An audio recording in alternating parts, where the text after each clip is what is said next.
업무상 질병에 대해서 좀 두루두루 살펴보겠습니다. 그래서 가끔씩 이렇게 우리가 애를 키우면 이제 애들한테 막 묻죠. 야, 너 자라면 뭐 될 거야? 뭐 하고 싶어? 이렇게 했는데 나이가 들어서 그 질문을 스스로한테 이렇게 해보면은 야, 너 앞으로 어떻게 살래? 뭐 되고 싶어? 이런 질문 스스로 해보세요. 그냥 편안히 큰 사고나 질병 없이 수명까지 이렇게 살고 싶은 게 모든 사람의 꿈이잖아요. 그죠? 가끔 제가 물어봐요. 10억을 줄 테니까 당신 목숨 내놓을래? 내놓을 사람이 있어요? 없잖아요. 그죠? 왜냐면 이 사람 생명만큼 더 중요한 건 없잖아요. 그래서 오늘 특히나 우리가 이 질병에 대해서 잘 아셔야 되는 게 산재도 산재지만은 살아가면서 하나의 상식적인 또는 그 삶의 가장 큰 부분이 될 수가 있어요. 그래서 오늘 전반적으로 이렇게 여러 가지 질병들에 대해서 좀 살펴볼 거고, 질병과 이 산재 부분에 있어가지고 어떻게 처리를 해야 되는지, 어떻게 바라보고 어떻게 우리가 신청을 해야 되는지도 한번 살펴보도록 할게요. 그래서 첫 번째로 볼 거는 이제 말이 이제 근골격 질병인데 딱 두 자. 골병이 골병. 우리가 일하다가 많이 아프고 이 많이 아픈 질병이 바로 이 근골격 질병이죠. 내가 어깨를 많이 써서, 내가 허리를 많이 구부려서, 내가 무거운 많이 들어서 이때 아픈 게 바로 이 골병이고, 이것을 이제 법률상 용어로 근골격 질병이라고 하는 거죠. 그 다음에 두 번째로는 뇌심혈관계 질환. 다 아실 거예요, 이거는. 여러분들이 주위에서 많이 보시니까. 그렇죠? 그래서 지금은 이 뇌심혈관계 질환이 제가 첫 강의 때도 얘기 드렸듯이 우리나라 사망률 1위의 상봉이 1위. 뇌와 심장. 그렇죠? 제가 하는 사건 중에 아주 독특한 사건 중 그런 게 있어요. 이분이 심장 쇼크로 인해서 죽었어요, 실제로. 근데 빨리 119가 와가지고 살려냈어요. 이 사람 몇 초 죽어 있었어요, 사실. 그래서 이분의 병명을 보면은 뭐라고 적히냐 하면은 심장정지가 아니고, 우리 일시적으로 심장정지는 그냥 심장정지라고 써요, 심장내과 가면. 근데 이분은 소생된 심장정지라고 적어요. 그리고 이분은 평생 제재동기를 달고 살아야 돼요. 그렇기 때문에 왼쪽으로 핸드폰 봐도 큰일 나요, 이분은. 일상생활에 있어가지고 이분은 MRI 찍을 수 없고, 요즘 공항 수색대 이런 데에 다 걸려요, 여기 지금. 그리고 제재동기 멈추면은 이분의 생명이 끝나는 거죠. 그래서 소생된 그 심장정지라는 사건도 있는데, 이분의 심장정지는 결국 이분의 과로 스트레스 때문에 왔다고 해서 저희가 사건을 하는 게 있어요. 그래서 좀 보기 드문 사건이죠. 그 다음에 이제 마지막으로 세 번째는 직업성 암이랑 그다음에 일반 직업성 질병에 대해서 조금 살펴볼 거예요. 그래서 요거는 조금 어렵긴 하지만은 무엇이 있는지, 어떻게 접근해야 되는지만 살펴보시면 돼요. 그래서 우리가 첫 강의 때도 제가 얘기드렸듯이 사람이 살아있는 사건은 무조건 요양급여 신청, 사람이 죽은 사건은 무조건 신청을 하는데, 제출하면 공단이 조사를 하고 질병은 질병판정위원회라는 곳에 보내요. 보내면은 여기서 심의를 해가지고 공단으로 다시 보내고, 직업성 암 사건은 역학조사라는 걸 해요. 이 당신의 직업성 암이랑 당신의 하는 일과 관련성이 있는지. 그래서 이런 과정 통해서 나중에 결과 나오면은 산재가 승인되면 다행이고, 승인이 안 되면은 심사나 재심사 청구해서 다투게 돼요. 그래서 첫 강의 때 얘기 드렸고, 우리가 산재를 바라볼 때 제가 첫 강의 때도 얘기 드렸듯이 모든 기준은 법원이 넓어요. 법원이 항상. 이렇게 공단 산하기관인 판정위가 있고 심사위원회가 있고 재심사위원회가 있는데 얘네들은 똑같아요. 판단하는 구조가. 근데 여기는 질병이든지 사고든지 그 인정 범위가 조금 넓다는 것만 알아두시면 돼요. 그래서 우리가 이제 질병 중에 첫 번째는 근골격 질병이에요. 저는 이제 그 2000년도에 졸업을 해서 졸업을 해가지고 바로 취업을 못했어요. 그때 이제 노무사 공부를 한다고 해서 떨어졌어요. 떨어졌는데 어쩔 수 없이 이제 와이프랑 결혼도 해야 되고 같이 잘 보여야 돼가지고 취업을 했어요. 취업을 하니까 맨날 이제 사무직 일을 한 거죠. 그리고 다시 이제 회사를 그만두고 노무사 일을 했는데 그때도 계속 저는 이제 주로 타이핑하는 업무를 많이 했죠. 글을 쓰는 업무. 하루에 뭐 많이 할 때는 뭐 10시간씩 이렇게 앉아서 일을 하는데 앉아서 일을 모드 작업을 오래 하는 사람한테 걸리는 병이 몇 가지가 있어요. 첫 번째는 목, 두 번째는 허리, 세 번째는 손가락이에요. 그때 전 손가락이 몇 년 지나서 너무 아프더라고요. 그래서 병원을 갔어요. 손가락 아픈데 저도 병명을 모르니까 그때 산재인지도 뭔지 모르고 병원에 가니까 의사가 야 이거는 처음 가정의학과를 갔어요. 선생님 저는 어느 과에 가서 치료를 받아야 됩니까? 그러니까 의사가 야 이거는 너 정형외과 가봐라. 손가락이 아프니까. 그럼 정형외과 선생님한테 갔어요. 근데 정형외과 선생님이 야 이건 내과를 가봐라. 내과 중에서 너는 류마티즘 내과를 가봐라. 왜냐하면 손가락에 염증이 생겼다. 그래서 류마티즘 내과에 갔어요. 대학병원이에요 실제로. 대학병원 가니까 류마티즘 내과에서 선생님이 뭐라고 얘기했냐면은 뭐라고 얘기했을 것 같아요. 나중에 저한테 모르겠다 그랬어요. 그래서 제가 산재 신청 못했어요. 결국에는 우리가 모든 산재 신청을 하려고 하면은 병명에 대한 진단서가 나와야 돼요, 무조건. 이 병명에 대해서 당신이 디스크다. 그러니까 디스크다 이렇게 안 하고 경추간판 탈출증이다, 요추간판 탈출증이다, 추간판 협착증이다, 뭐 이렇게 진단 나와야 돼요. 근데 진단을 못 받았죠. 그래서 질병 같았는데 저는 이제 결국 산재 신청을 못했어요. 그래서 여러분들이 이 여러 가지 업무에 종사하시잖아요. 그래서 대개 이제 우리가 현장에서 많이 골병이 드는 것은 동작이 많은 업무, 그죠? 계속 같이 들어요. 아침에 저 출근할 때 청소하시는 그 거리 청소하시는 그 청소 노동자를 보면서 저분의 어깨가 나갈 수 있겠구나 이렇게 생각이 돼요. 맨날 항상 이렇게 어깨 이렇게 있잖아요, 그죠? 그리고 그분은 굉장히 무거운 물건을 드세요, 그죠? 꼭 건설 노동자만 무거운 물건을 드는 게 아니고 각각의 업무에 따라서 무거운 물건을 많이 드는 업무가 많아요. 그 다음에 자세. 제가 아까 그랬죠. 이렇게 앉아있으면은, 이렇게 사무실에 오래 앉아있으면 허리 나가버려요. 그죠? 자세. 부적절한 자세. 특히, 앉아 이제 다리를 꼬고 있다. 이렇게 되면은 부담이 50% 가중돼요. 거기다가 등과 의자를 이게 거리를 두면은 거기서 또 50% 가중된다고 보면 돼요. 그 다음에 여러 가지 진동 작업. 이렇게 여러분들이 실제로 하는 업무를 떠올려 보면은 다 어느 한순간 골병이 되는 업무를 다 하고 계세요.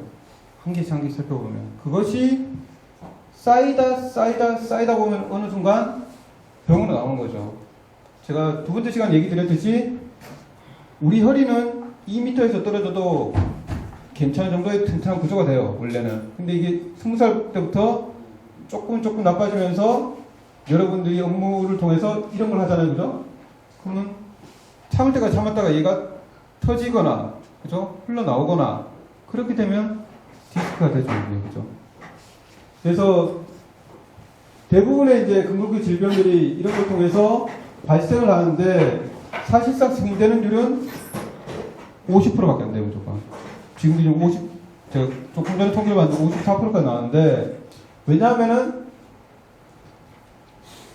네 골병은 네 나이 때문에 그렇다. 예전에 제가 이제 그 한 번은 학교에서 식당에서 이제 근무하시는 분이 디스크가 불싱이 돼서 왔어요. 저희 사무실에. 허리 디스크가. 그래서 왜 불싱이 됐냐고 이렇게 불싱 통지서를 보니까 니네 나이가 많다. 44이다. 그리고 근무 기간이 6개월밖에 되지 않는다. 이 아주머니는 계속 이 일을 했던 게 아니고 실제로도 딱 이 일 한 지 6개월밖에 안 돼요. 그전에 뭐 했냐? 가정주부였어요. 그럼 20살 때부터 나빠졌겠죠, 그죠? 그리고 그 6개월 동안 이분은 굉장히 자기가 평생에 보지 못한 식당 일을 했어요. 맨날 채 썰고 뭐 양동이 나르고 밥 투고 배식하고 뭐 이러다 보니까 너무 힘든 거예요. 그러다 가끔 넘어지기도 하고 미끄러우니까. 그래서 오늘 갑자기 허리 너무 아파서 병원 가니까 야 너 디스크야. 빨리 수술해. 수술도 했어요. 핀도 박았어. 산재 신청하니까 너 나이 때문에 그래. 퇴행성이야. 딱 이 세자. 퇴행성. 그 퇴행성 디스크로 해서 불승인 받아서 저희 사무실 와가지고 제가 나중에 소송을 했어요. 그래서 뭐 결과만 얘기하면은 승인 받았어요. 승인을. 왜냐면 나이도 나이지만은 당신이 했던 신체 부담 업무, 이런 신체 부담 업무, 그죠? 무리한 일, 자세, 무거운 물건, 신체 부담 업무로 인해서 연령 증가에 따른 자연적 경과가 더욱 빠르게 진행되면은 이것을 산재라고 본다. 이것은 일반적인 기준이었어요. 이게 최근에 2013년 7월 1일 날 개정안이라고 해가지고 들어와 있는데 예전부터 다 인정됐던 내용들이에요, 사실 우리가 모두. 근데 공단은 기존에 병원에 다닌 전적이 있거나 나이가 많거나 또는 공단의 평가에서 신체 부담 업무가 아니면 다 불증냈어요, 이것이. 그래서 지금 굉장히 많은 노동자들이 고통당하고 있죠. 또 하나는 이제 우리가 신체 부담 업무도 하는데, 골병이 든 업무도 하는데, 갑자기 큰 사고를 당했다. 일시적인 급격한 힘의 작용이 있다. 이렇게 되면은 오히려 산재 신청한테 유리해요. 대부분의 노동자들이 어떻게 생각하냐면은, 내가 일을 하는 게 신체 부담 업무라는 생각을 못하고, 내가 갑자기 이 물건을 들다가 이렇게 됐다. 넘어졌다. 그래서 제가 이 강의 때 얘기했듯이, 실제적으로 내가 한 일을 생각하지 못하고 내가 당한 사고만 생각하는 거죠. 그래서 사고성으로 자꾸 신청을 하니까 공단에선 사고성으로 이 질병이 올 수 없어. 너 이 밑에서 떨어졌어? 아니잖아. 이렇게 해서 무더기로 불승되는 거예요, 이게. 그래서 우리가 일단 병명을 조금 살펴보면은 여러분들이 제일 많이 걸리는 부분은 이쪽 부분이에요. 팔, 어깨, 경추, 염자. 염자는 근육이 놀란 거예요. 수간부 탈출증, 그죠? 회전근개, 어깨, 팔꿈치에 외상가염, 손가락에 건염, 건초염, 순간증후군. 그 다음에 다리에는, 그죠? 보면은 반응성 연골 손상. 그 다음에 허리에는 요추염자, 수간부 탈출증. 그래서 이러한 대표적인 근골계 질병이 정형외과 진단된다고 하면은, 아, 이것은 일단 질병이구나, 이런 의심을 해야 돼요. 이 사고로 왔다. 예를 들면 수근과 증후군이 사고로 왔다. 예상가염 사고로 왔다. 이런 건 잘 인정이 안 돼요, 절대. 그래서 항상 질병으로 진단되면은 질병인지 아닌지를 의심해야 되고, 두 번째는 어떻게 보냐면은 사고가 있었는지 없었는지를 생각해야 돼요. 사고가 있었는지 없었는지. 그래서 순수한 질병이라고 하면은 질병으로 접근해야 되고, 순수한 사고라고 생각하면 사고라고 접근해야 되고, 질병도 있는데, 그러니까 내가 계속 신체 부담 업무를 하는데, 골병 업무를 하는데 사고까지 있었다. 그럼 이것을 같이 연관시켜서 생각하셔야 돼요. 예를 들면 우리가 팽윤이라는 질병이 있어요, 허리에. 이거는 디스크 사이에, 제가 뭐 정형외과를 하진 않았지만, 이 뼈가 있고, 잘못 그리는가요?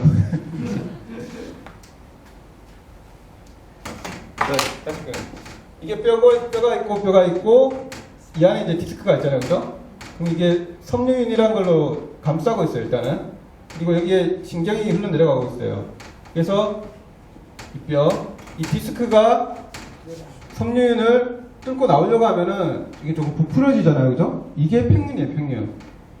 그리고 이것을 많이 뚫고 나오려고 하면은 이게 디스크 초기로 가요. 그래서 의사들마다 디스크에 대한 진단명이 좀 다른데, 일단 팽윤은 산재가 안 돼요, 절대. 지금은. 그 다음에 이게 단계에 있어가지고 팽윤을 초기 디스크로 보는 의사도 있는데, 물론 맞아요, 그게. 그 다음에 이제, 근데 그게 산재로 인정 안 된다는 거죠, 이제. 그 다음에, 돌출, 탈출, 격리, 이렇게 구분을 해요. 완전 떨어져 나오면은 이게, 떨어져 나와서 신경을 눌러버리면, 신경이 다리까지 가죠. 그러면 전형적인 디스크 증상은 신경을 압박해서 다리까지 아픈 하지 방사통이 나오는 게 이 정도 증상이 나오면 이제 전형적인 디스크라고 봐요. 그래서 우리가 의사들한테 보면은 코드를 보면은 의사들이 M으로 시작하는 코드가 있고 허리 같으면 S로 시작해요. M으로 시작하면은 저기서 봤을 때 퇴행성, 아 이건 질병이구나 일종의. 그리고 S로 시작했다면은 사고성이 가미가 됐구나 이렇게 보셔야 돼요. 허리망. 그리고 염자가 있다. 염자, 허리 근육이 놀랐다 하면은 사고가 있었구나 라고 해서 의사가 진단해 주는 거예요. 그래서 봐야 되고, 허리 같은 경우에서도 어이구 넘어가면 되는데 협착이 있었다. 우리 할머니들 이게 구부러지는 거 있잖아요. 뼈가 붙는 거예요. 이게 찌그러져가지고, 이게 쉽게 얘기하면 수분이 빠져가지고 뼈가 붙어버리니까 사람이 허리가 숙여질 수밖에 없죠. 이거와 탈출이 갖춰오면은 질병으로 봐야 돼요. 질병을. 그래서 우리가 의사들한테 그냥 의사가 디스크 왔으니까 이것이 산재 신청해야겠다 이런 게 아니고, 내가 하는 업무가 질병을 초래할 수 있는지, 그리고 상병에 있어가지고 전형적인 질병인지 사고인지 분석을 해봐야 돼요. 항상. 왜냐하면 의사들은 이런 거 분석 안 해줘요. 절대. 정형외과 의사가 이렇게 분석해 줄 것 같아요? 절대 안 해줘요. 그래서 우리가 허리 같은 경우도 이렇게 보셔야 되고, 목이다 만약 목도 연성이 있고 경성이 있어요. 연성이 사고성으로 보고 경성은 퇴행성으로 봐요. 쉽게 얘기하면. 그러면 내가 경성 추간판 탈출증을 진단받았는데 사고로 접근하면 안 되겠죠, 그죠? 그래서 우리가 그 접근하는 방법을 항상 유의하셔야 되고, 만약에 전형적인 질병을 유발하는 직업이 어떻게 있냐, 예시로 몇 가지 이렇게 써놨어요. 노동부에서. 제가 예전에 했던 업무가 있잖아요. 하루에 2시간 이상, 4시간 이상 키보드 작업을 한다. 지금도 하루에 4시간 이상 키보드 작업을 해요, 사실. 그러면 여기가 가끔 아파요, 저는. 그럼 이게 질병이겠죠, 그죠? 그래서 제가 지난 시간에 얘기 드렸듯이 한 분의 노동자가 무릎에 반월성 연골 파열이 돼가지고 산재 신청을 했어요. 그죠?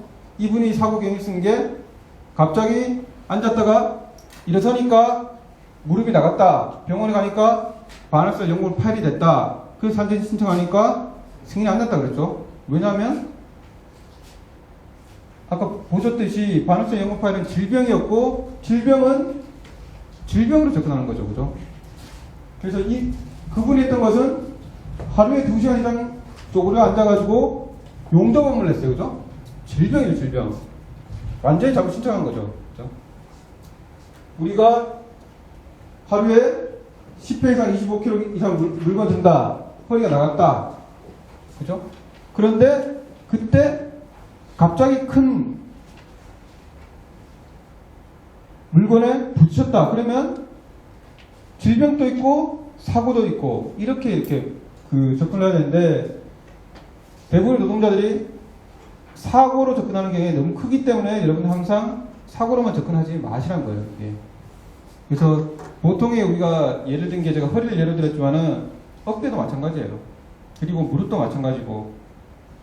그래서 대부분의 사람들이 허리, 어깨, 무릎이 아프면은, 왜냐면 보통 이제 자다가 아픈 경우도 있는데 보통 일을 하다가 아프거든요. 일을 하다가 무거운 물건 들다가 또는 옮기다가 뜨끔하고 아프니까, 그때부터 아프니까, 아 그때 내가 그걸 옮기다 사고가 일어나서 아프구나, 이렇게 이제 잘못 생각한다는 거죠. 그리고 병명의 진단도 그거와 일치하지 않아요. 내가 하는 업무가, 항상 여러분 보세요. 현장에 갔을 때 작업 자세가 얼마나 되는지, 반복이 되는지, 무거운 몇 킬로 되는지. 저는 항상 현장 가면 저울 가져와 보라고 그래요. 저울 가져와서 이거 한번 달아봅시다. 몇 킬로부터 중량물이에요? 5킬로부터 중량물이 무조건. 대한민국 산업안전보건법에서는 5킬로 이상의 중량물에 대해서는 표시를 해놔야 돼요. 다.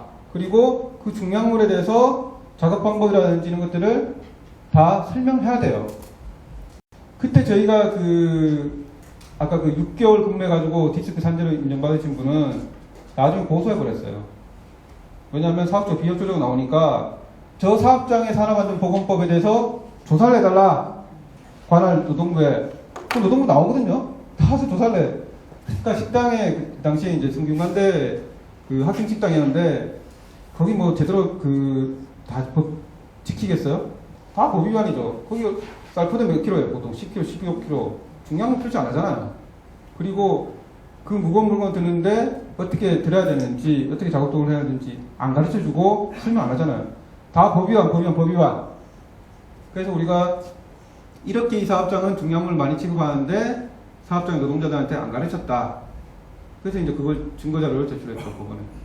그렇게 그 방법이 있는데 꼭 그렇게 꼭 하시라는 얘기는 아니에요. 그리고 우리가 그 일을 하다가, 노무사들이 일을 하다가 한 마디 더 해주면은 아예 그 사업장을 모든 노동법 위반을 걸어버려요, 그냥. 다 조사해달라. 근로기준법 위반, 산업안전보건법 위반. 어쩔 수 없이 조사해야 돼요, 이런 거들은. 그러면은 털어서 문제 안 나온 데 없다고. 그래서 이제 사업주랑 협의를 하거나 또는 뭐 협상을 할 때도 있죠. 편법으로. 그죠? 그래서 여러분들이 지금 그 궁극기 부담 업무를 생각하실 때는 공단에서 나와서 조달하는 퍼센테이지는 지금 20%밖에 안 돼요. 나머지는 다 내가 준비하고 내가 제출한 서류만으로 걔네들 판단을 해요. 그러면 내가 다 설명을 할 수 있어야 되잖아요. 그죠? 내가 다 써야 돼요. 이거는. 사진도 찍어야 되고, 동영상도 찍어야 되고. 그래서 이것은 너무 어렵게 생각하지 마세요. 한 개씩 한 개씩 해보면 돼요.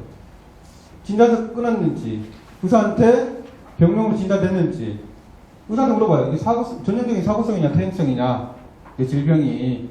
당신이 관절병 사진으로 내 어깨를 봤을 때, 전형적인 사고성이냐, 아니면 전형적인 퇴행성이냐. 그리고 내가 취급하는 물건의 종류가 어떻게 되고, 하루에 몇 번씩 드는지, 이걸 어떻게 취급하는지, 근무 시간이라든지 근무 기간이 길수록 유리하잖아요. 그죠? 항상.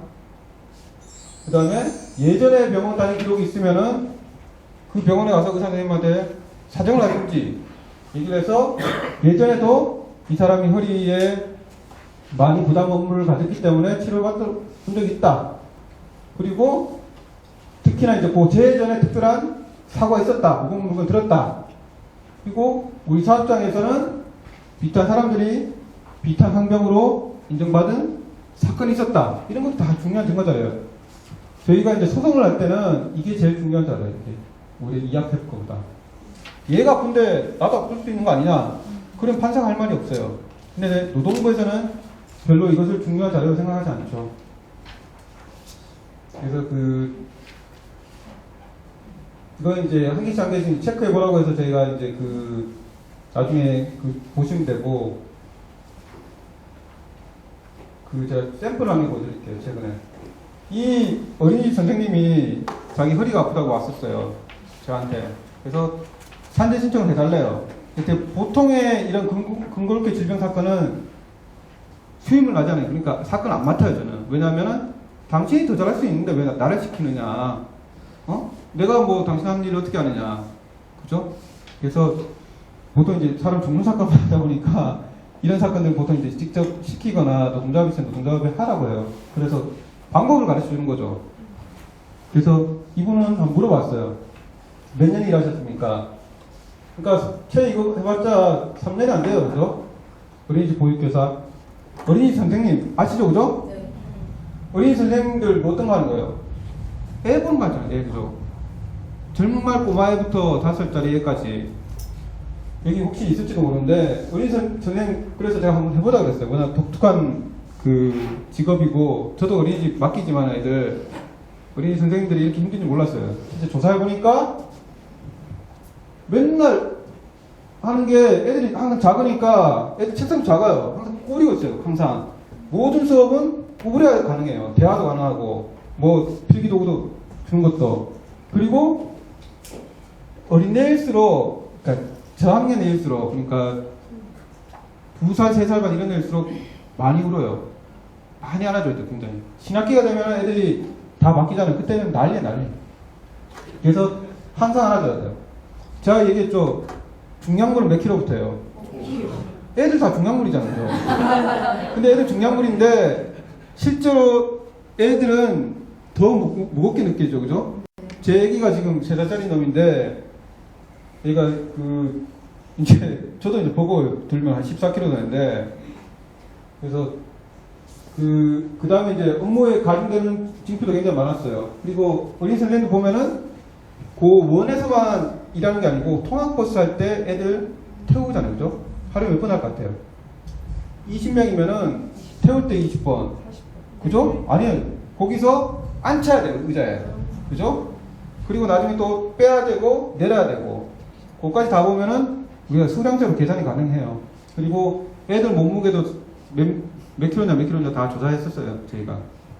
그래서 하루에 몇 번 정도 든다. 그래서 이제 저희가 이제 결국에는 이분이 예전에도 허리가 아팠었지만은, 그죠?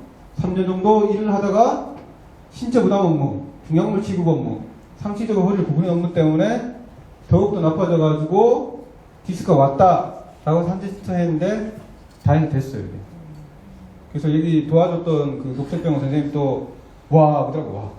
와 자기 놀랍다고. 그래서 이분의 저희가 사건 한 게 특별한 게 없어요. 한 개씩 업무 따져보고 업무 시간 따져보고 중약물 취급 업무 따져보고, 그죠?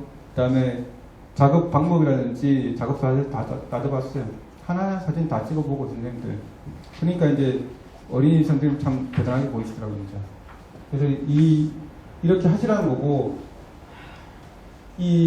우리가 근골격 질병을 생각할 때, 모든 질병을 생각할 때 여러분들이 유의하셔야 될 것은, 근로복지공단에 조사를 할 때는 어떻게 조사를 하냐면은, 현재 A라는 회사에 일을 하고 있다.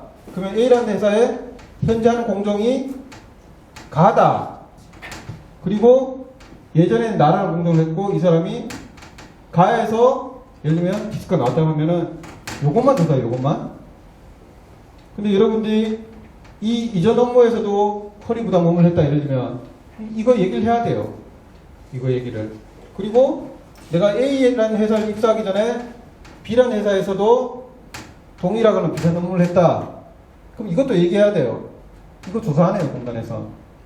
그 이전에 C라는 회사 했다. 얘기를 해야 돼요. 이건 뭐 내가 사진을 못 찍더라도. 모든 질병은 누적돼서 나타나는 거예요, 항상. 누적돼서. 여러분, 내시명 기준에도 그렇고, 나중에 직업상함도 그렇고. 그래서 항상 공단은 여기만 집중하지만, 이전에 대해서는 여러분들이 얘기하고, 확인서 쓰고, 사진도 받고 해가지고 주장을 해야 돼요. 지금의 산재법 구조상 어쨌든 주장하는 사람이 책임을 져야 되니까.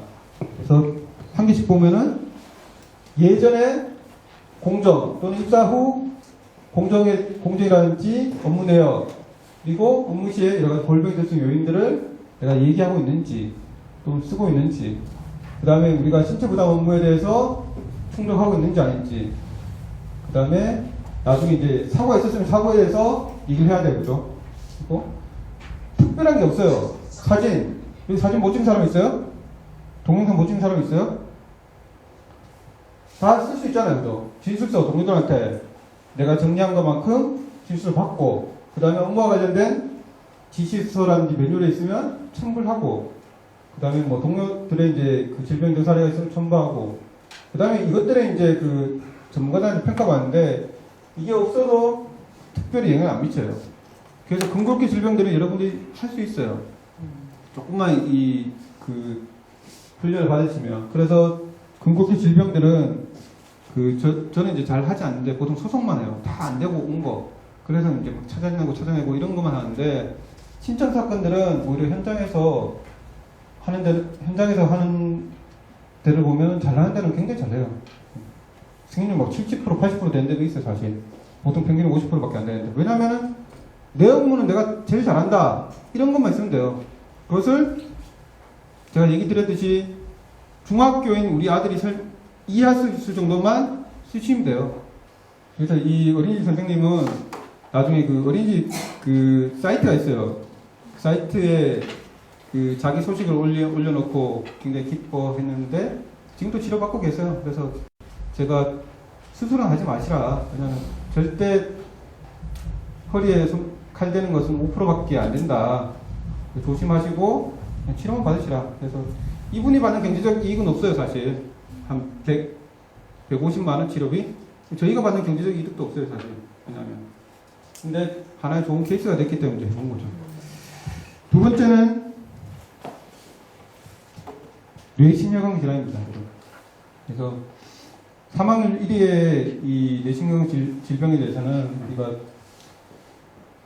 굉장히 지금 승률이 떨어지고 있어요. 지금 승률이 그래도 많이 올라가서 지금 20%까지 올라갔는데 대부분의 제일 중요한 이 사안은 뭐냐면은 모른다는 거예요. 이것이 산재가 될 수 있다는 걸 모른다는 거예요. 대부분 사람들이. 우리나라의 뇌신혈관계 질환 환자 수가 며칠 전에 이제 글을 쓰면서 봤는데 몇만 명이 넘어요. 몇만 명이. 전체 환자를 보면. 근데 실제로 산재 신청하는 사람들은 1000명? 1000명이 될까? 이러네. 그래서 그 뇌병변 그 장애인 협회라는 곳이 있어요. 우리나라 장애인 인권 협회에 제가 이제 가서 물어봤어요.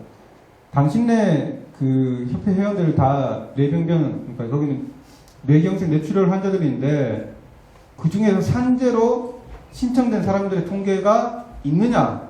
없다고 얘기하더라고요. 없어요. 그 사람들도. 신청조차도 못하는 거죠. 모르는 거죠. 그래서 참 문제다라고 생각했는데 지금 이 산재로 인정받을 수 있는 조건이 굉장히 까다로워졌어요. 그래서 설명드리기 앞서 이 기본적인 그 전략을 보면은 일단은 부검을 하는 게 첫 번째예요. 만약 사람이 죽는 사건 같으면은 부검을 하는 게 첫 번째고 사람이 살아있는 사건이든지 죽은 사건이든지 무조건 근로시간이 몇 시간이었느냐를 파헤쳐 봐야 돼요. 우리 회사의 출퇴근 시간표. 우리 남편은 사무직인데 어떻게 알아요? 사무직 노동자들이 쓰는 컴퓨터, 로고노트 기록이라든지 그 사람 통금카드 다 역추적해서 근로시간 알아내야 돼요. 왜냐면 공단에서 조사하지 않으니까. 그 다음에 기존 질환이 있었는지 없었는지 이 사람의 그 딱 세 가지를 떼보면 돼요. 건강보험공단 가서 이거는 이제 개인 현물급여 명세서라고 해가지고 건강보험 요양급여 내역서라고 있어요.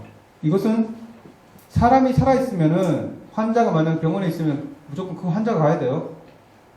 환자가 뭐 대리인, 변호사, 노무사 이런 사람들 가도 가족이 가도 안 떼어줘요. 절대. 사람이 죽은 사건은 유족이가 안 떼어줘요. 가족관계 증명서랑 사망진단서 가면 이것도 마찬가지예요. 그래서 좀 까다롭긴 하지만은 떼어서 이 사람이 평소에 어떤 치료를 받았는지, 어떤 병이 있었는지, 어떻게 술 마셨는지 다 보셔야 돼요. 제가 가끔씩 이제 그 일반 강의할 때도 그 얘기하는데 옛날 2007년도까지 건강검진이랑 2008년도랑 좀 바뀌었어요. 2007년도까지는 건강검진 문지표 우리가 쓰잖아요. 그죠? 술 몇 번 먹나. 예를 들면 5번 5번 하면은 이게 다 매일 먹는다, 두세 번 먹는다 이렇게 되는데 이게 2008년도부터 바뀌었어요. 한 명 노동자가 다 5번 쓴 사람이 있었어요. 2007년도까지. 이 사람 죽었어요. 34살에 뇌출혈로. 그러니까 법원에서 공단에서 산재가 안 됐겠죠. 매일 술 먹고 매일 담배 피우고 두세 갑씩 피우고 운동도 안 하고 뭐 과로 스트레스는 별로 없는 것 같고 해가지고 이 사람이 산재가 안 됐어요. 저희 사무실에 와가지고 억지로 했는데 1심에서 또 산재가 안 됐어요. 이때 제가 이게 산재를 맡은 지 몇 년 안 된 사건이었는데 경주에 딱 내려갔는데 돌아가신 이분의 어머니가 딱 손을 잡고 우는 거예요. 우리 아들 장남인데 너무 힘들었었다. 왜 힘들었습니까? 일도 힘들었었는데 괴롭히는 상사가 있었다. 근데 괴롭히는 상사는 저희가 못 잡아냈죠. 그 사람이 진술서 안 써주잖아요. 근데 다른 건 다 입증했어요. 이 사람 굉장히 일이 힘들고 스트레스 많이 받았다. 그래서 이 사람이 어느 정도 스트레스 받았냐면은 정신질환이 조금 있을 정도로 스트레스 많이 받았어요. 그리고 나서 산재가 안 됐고 소송에서도 졌었어요. 저희가 1심에서. 그리고 나서 2심에서 저희가 소송에서 이겨드렸어요. 그분은 공무원이라서 유족 보상금이 나오고 이제 굉장히 그 부모님이 이제 한을 풀게 됐죠. 며칠 전에 저희가 그 산재 사건을 마무리해가지고 뇌출혈로 돌아가신 분의 산재가 승인되게 이제 법원에서 마무리 해줬어요. 그러니까 부인이 이제 저랑 통화하다가 그런 얘기 하더라고요. 아, 노무사님, 제가 그 과정 속에서는 한 번도 얘기한 적이 없는데 괴롭힌 상사가 있었다고 그 얘기를 하더라고요. 또 갑자기. 근데 그 사람이 차마 그 피해갈까봐 얘기를 못 드렸는데 어쨌든 뭐 소송이 승소로 이겨서 다행이고, 그분이 딱 하는 얘기가 이제 저한테 교육받아서 딱 하는 얘기가 노무사님, 어쨌든 손해배상을 청구할 수 있겠죠? 이 얘기 하더라고요. 이제 아는 거죠. 이제 제가 몇 번 만나서 이제 얘기 드렸으니까, 아, 할 수 있습니다. 할 수 있고, 저희가 검토하고 있습니다라고 얘기 드렸죠. 근데 어쨌든, 건강검진 문진표를 우리가 쓸 때, 건강검진 할 때 체크를 항상 적은 걸로 체크해야지, 많은 걸로 체크해버리면은 자기한테 나중에 불려버려요. 어쨌든. 그래서 항상 제가 생각나는 문제고, 그 다음에 모든 사건은 과로 스트레스를 입증하는 게 핵심이 핵심. 그 다음에 부검을 해야 된다는 거고, 그리고 장기적으로 가야 될지 근로복지공단에서 끝을 내야 될지 많이 고민해야 돼요. 여러분들 그 밖에 나가서 저 같은 노무사들, 변호사들 많이 볼 거예요. 특히 이제 산재를 하는 거 보면은 거짓말 안 하고 이렇게 얘기하면 노무사에서 저를 죽일지도 모르는데, 산재를 하는 노무사의 반 이상은 그 사기꾼과 마찬가지로 일을 해야 돼요, 사실. 그 다음에 우리가 건강검진을 받아보시면은 여러분들이 딱 요 5가지만 보면 돼요. 이름 다 아는 거지만, 키 몸무게 보면 어떤 생각 드세요? 아, 살쪘네, 뭐 이렇게 생각해요. 살 좀 빼야겠다. 연말 맞이해서 술 좀 줄여야지. 대단히 중요한 얘기예요, 사실. 우리나라 사람들은 살찐 것을 질병을 안 하는데, 질병이에요, 질병. 비만 질병이에요, 여러분들. 나온 배는 찐적이 아니고 질병이에요. 똥배는 질병이에요. 그래서 복부 비만. 그 다음에 그 바로 밑에 있는 혈당. 혈압은 120, 80 정상이에요. 혈당, 공복혈당 봐야 되죠. 그래서 이 혈당 수치의 이 당뇨병으로 인해서 어쨌든 팔다리 잘라내는 게 교통사고보다 더 많아요. 우리가 생각보다 당뇨에 의한 합병증이 굉장히 무서워요. 저희 어머니 당뇨인데 제가 그래서 막 엄마 돼지 감자 좀 보내줄게 뭐 이렇게 자색 고구마도 보내줄게 하는데 엄마가 치아라 그래서 대단히 중요한 거고, 그 다음에 요 밑에 보면은 중성지방 위에 이제 총 콜레스테롤 수치가 나와요. 총 콜레스테롤 수치 200 이상이 위험하다. 그 다음에 그 바로 밑에 이게 나오죠. 중성지방으로 안 써있고 지금은 뭐로 써있어요? 예?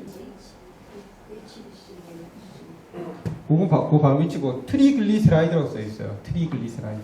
중성지방 150 이상이면 안 좋다. 그 다음에 HDL, 좋은 콜레스테롤, 남자 40 미만, 그 다음에 나쁜 콜레스테롤, HDL 이렇게 있는데, 어쨌든 요 5가지 수치 중에 3가지가 이상 있으면 나는 남들보다 빨리 갈 수 있겠구나 이렇게 생각하시면 돼요. 건강검진 결과표 보시고 항상 요것만 유의하셔가지고 관리를 해야 된다고 붙여놓으세요. 항상 화장실에 붙여놓든지 대문 앞에 붙여놓든지. 그래서 저희는 업무상 이걸 이제 매일 봐요. 매일 볼 수밖에 없는데 5년치를 떼어주는데 5년치를 딱 보면 이 사람이 아, 이래서 죽을 수가 있었겠구나라는 게 보여요, 사실. 이거랑 이제 건강검진 문지표를 보면은 평소에 어떻게 관리를 해왔는지가 다 보이니까. 그래서 이 대사증후군이 여러분들 어쨌든지 가끔 듣는 용어지만은 내가 항상 유의해서 봐야 된다는 생각을 꼭 하셔야 돼요. 그래서 3가지 이상이면은 안 되는 거죠, 무조건. 2가지라고 해도 위험한 거고.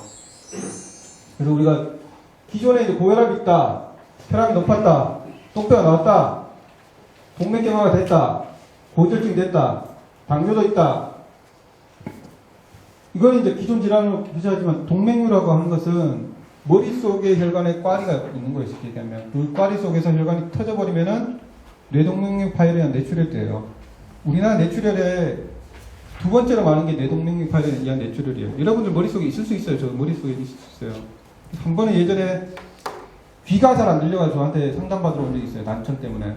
그 이분이 이비인후과 갔는데 당신 귀도 문제지만 머리도 좀 문제가 있을 것 같다 해가지고 신경외과에 가서 뇌CT, 뇌MRI 찍었죠. 그러니까 뇌동맥류가 좀 크게 있는 거예요. 그래서 이분 나중에 저한테 한 얘기가 노무사님 그 상담 날짜에 못 가겠습니다. 뇌동맥류가 있어가지고 그 제거술을 해야 된다고 합니다. 그래서 제가 그랬죠. 야, 당신은 진짜 천운이다. 죽다 살아난 거다. 그래서 그 동맥류가 어느 순간에 이것이 굉장히 많은 스트레스를 받는다. 누적적으로. 굉장히 많은 스트레스를 받고 뭐 위험이 있겠지만 그래서 혈압이 상승되면은 누적적으로 혈압이 상승되면 터져버리면은 뇌출혈이 되는 거예요. 이게 결과니. 그래서 우리가 왜 이 돌아가서 얘랑 왜 다 중요하냐면 가장 기본적인 그거죠. 혈관이 가는데 이 피가 빨리 흐르고 잘 흘러야 되는데 이 속에 찌꺼기가 쌓인다는 거죠. 이렇게 피떡이 쌓인다는 거죠. 이게 혈전이라고 하는데 혈전이 어느 순간 쌓여버리면은 그죠? 피가 통과를 못하면 터져버리잖아요. 그죠? 이게 뇌출혈이 되는 거고 막혀버리는 뇌경색이거든요. 그리고 혈관 속에 그 약한 부위에 꽈리처럼 있는 이 뇌동맥류가 가장 약한 부위예요. 그것이 계속적으로 이제 스트레스를 받으면은 터져버리면 이제 끝나는 거죠, 사실. 그래서 관리 잘 하시는 게 좋고, 그 다음 우리가 산재로 가끔씩 물어봐요. 노무사님, 암은 산재가 됩니까? 스트레스 받는데. 산재가 돼요? 지금까지는 안 돼요, 지금까지는. 간암만 됐었어요, 간암만. 2003년도까지는. 그 이후에는 계속적으로 암은 과로 스트레스 때문에 생겼다고 해서 우리나라 공단에서 또는 법원에서 승인된 사건이 한 개도 없어요. 그 다음에 이런 병들, 백혈병, 그죠? 자발성 골수증, 당뇨고혈압, 순수한 이런 상병들은 과로 스트레스 때문에 생겼다고 해서 산재 인증이 안 돼요. 대신 이런 질병들, 망막계사증이라든지 헤르페스 뇌염이라든지 신부전증이라든지 척수염이라든지 이런 병들은 될 수 있는 거죠. 그래서 지난달에도 이제 저희 사무실에 헤르페스 뇌염으로 인해서 남편이 쓰러졌어요. 부인은 처음에 남편이 왜 이렇게 감기가 심하지? 왜 이래 나지? 이렇게 생각했어요. 왜냐면은 모르니까. 근데 남편이 한 3일 동안 결결 크다가 나중에 자다가 발작을 했어요. 간질 발작을. 와, 큰일 났다. 그래서 119 불렀죠. 119 불러가지고 창원에 있는 제일 큰 병원에 갔어요. 병원에 갔는데 신경외과 의사가 이 정도 간질이면 좀 약 좀 드시고 검사를 해봤자 별게 없었으니까 평생 약 좀 드시고 하면 괜찮을 겁니다 했는데 불안하니까 계속 입원을 했었어요. 3일째 되는 날 이 사람이 더 심하게 발작을 해요. 그래서 그때 돼서 이 신경외과 의사가 아하, 이거는 얘다. 바이러스성 뇌염이다. 해가지고 서울에 있는 강동성심병원에 보냈고 강동성심병원에 입원했을 때 저를 찾아왔었어요. 부인이. 수송을 해서 이것이 산재가 될 수 있다는 것을 아셔가지고 온 거죠. 근데 실제로 헤르페스 뇌염이 산재가 될 수 있다는 걸 아는 사람 몇이나 있겠어요. 그 의사조차도 3일째 되는 날 겨우 이게 바이러스성 뇌염이기 때문에 굉장히 위독하다는 걸 3일째 되는 날 알았어요. 그래서 지금은 이제 이분이 그 서울 아산병원에 입원해 계신데 다행히 의식을 회복했어요. 다행히 의식을 회복했는데 의식을 회복 못했으면 죽었어요. 그리고 의식을 더 늦게 회복했으면 이분은 평생 중증 장애인을 사셔야 돼요. 집안이 망하는 거죠, 집안. 그래서 제가 이제 그때도 이 사건을 보면서 우리나라 의사들이 진짜 너무 잘 못 본다라는 생각을 많이 했어요. 저는 이 헤르페스 뇌염 사건을 한 3-4번 해봤어요. 3-4번 해보니까 누구보다도 이 상병의 특징을 잘 알아요. 그러니까 심지어 제가 감기 몸살이 좀 심하게 걸리면은 제가 이렇게 생각하는데 그래서 이제 너무 많이 알면 안 돼요, 무조건. 적당히 하셔야 돼요. 그래서 이런 폐혈증이라든지 심부전증이라든지 척수염이라든지 여러분들 살아가면서 듣지 못하는 상병들, 그리고 다발성 경화증이라 가지고 인구 한 10만 명당 2명이 걸릴까 말까 하는 아주 희귀병이 있어요. 이런 것도 법원에서 환자가 인정된 사건이 있었어요. 예전에. 지금 잘 인정이 안 되지만. 그래서 우리가 일반적인 암들은 잘 안 되고, 그 다음에 여러 가지 이제 질병들이, 대표적인 질병들이 이런 게 있지만은, 우리가 그 면역성 질환들이 있어요. 좀 전에 얘기했지, 발열성 뇌혈이라든지, 안면신경마비, 간질. 안면신경마비를 한의학에서 뭐라고 얘기해요? 구안화소라고 얘기하죠. 구안화소 진단받으면 안 되고, 양의학에 가서 안면신경마비로 진단받아가지고 상기 신청하는 겁니다. 이런 것들은 공단에서 잘 승인이 안 되는데 법원 가면 승인을 주는 거죠. 그래서 그런 좀 차이가 있고, 그런 차이점들에 대해서 좀 아셔야 되고, 지금 딱 5개. 뇌가 터지는 요 2개, 그 다음에 뇌가 막힌 뇌경색, 그 다음에 심장에 둘러싼 관상동맥이 막히는, 그죠? 신경색. 특히 이제 급성 심근경색 오면은 빨리 병원으로 옮겨야 돼요. 제가 최초에 했던 사건이 뭐냐면은, 이 증권회사 부장님이 딱 여보나 갔다 올게 하면서 하필이면 이제 지하에 있는 주차장에 가서 차 키를 실었는데 팍 통증이 왔어요. 아무도 목격자가 없었죠. 이분이 만약에 밝은 데서 봤다고 하면은 달라졌죠. 빨리. 그죠? 근데 그렇게 돌아가셨으니까 부인으로서는 엄청 한이 남았던 거죠. 그 다음에 이 해리슨 대동맥류라 해가지고 어쨌든 심장을 둘러싼 혈관이 터지는 거예요. 이게 굉장히 무서워요. 대동맥류도. 대동맥류가 좀 심하게 보면 죽을 수도 있고, 뭐 그래도 그보다 더 심하다고 하더라도 발목이라든지 발을 잘라내는 경우가 굉장히 많아요. 하반신은. 그래서 이런 상병들은 사람이 죽거나 다치는 아주 중요한 병들이죠. 그래서 한마디만 더 하고 조금 쉬면은, 사실 이런 그 뇌심혈관계 질환들은 우리가 한 5가구에 1가구는 생겨요. 보통의 가구들은. 보면은 저희 어머니는 제가 고등학교 때 생겼었고, 그죠? 그러니까 저는 유전력이 있을 수 있어요, 사실. 근데 맨날 술 먹죠, 근데. 대신에 이 병이 생기면은 완쾌가 되면 좋은데, 완쾌가 안 되는 상병이거나, 그죠? 중증 장애인이 되거나, 또는 사람이 가장이 죽어버리면은 집안이 이제 끝없이 추락하는 거죠. 거기에 대해서 사회적으로 책임을 질 수 있는 구조가 없어요, 우리나라 아직. 사회보장제도가 없기 때문에. 그래서 대부분 노동자들이 자기가 이러한 그 뇌심혈관계 질환이 걸려도 일단 인식 못하는 게 가장 큰 이유고, 그 다음에 신청을 해서 승인을 받는 데 굉장히 어려우니까 많이들 좌절을 하죠. 그래서 일단은 신청을 할 수 있다는 것을 여러분이 이 시간 통해서 이제 배운 게 다행이고, 그 다음에 어떻게 할 것인지는 10분 쉬었다가 얘기를 계속 할게요.